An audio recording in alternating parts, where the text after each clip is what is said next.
There's a bishop named Pedro Casadeliga. He's a bishop in Brazil, and he spent quite a bit of time working with the indigenous people in that area. He came under quite a bit of criticism by ultra-conservatives and also by the church, and was actually expelled from his role as a bishop. But he had some very interesting things to say about life, and I'm quite struck by this little section that I read about him as he dealt with a lot of conflict in his life. He's also known as quite a poet. He writes this, it's not a poem, but he writes this and says, "Poetry has meant a great deal in my life. That sensitivity, that intuition." And here's the part that really spoke to me. An attitude of tenderness.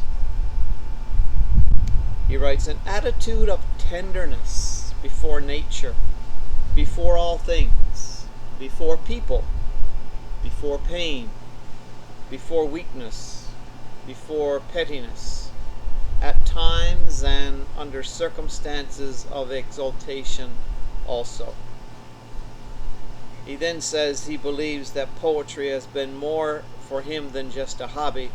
It has been something that has helped him express himself, through which he's been able to share his faith and his ministry. And I was thinking, wow, how different that idea is than the one that I've often heard early in my role as an officer, which is it's a dog-eat-dog world. If you don't take care of yourself, no one else cares for you.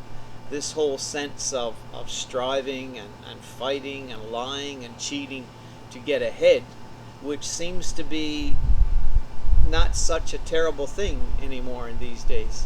So this sense of creating an attitude of tenderness before all things, an attitude of tenderness before your friends, before your workmates, even an attitude of tenderness towards those that you may be in conflict with.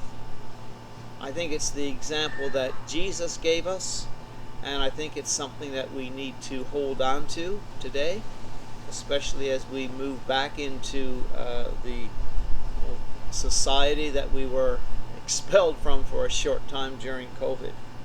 So this attitude of tenderness, I encourage you and myself to try and develop that and practice that as we continue to live our lives seeking to be followers of Jesus.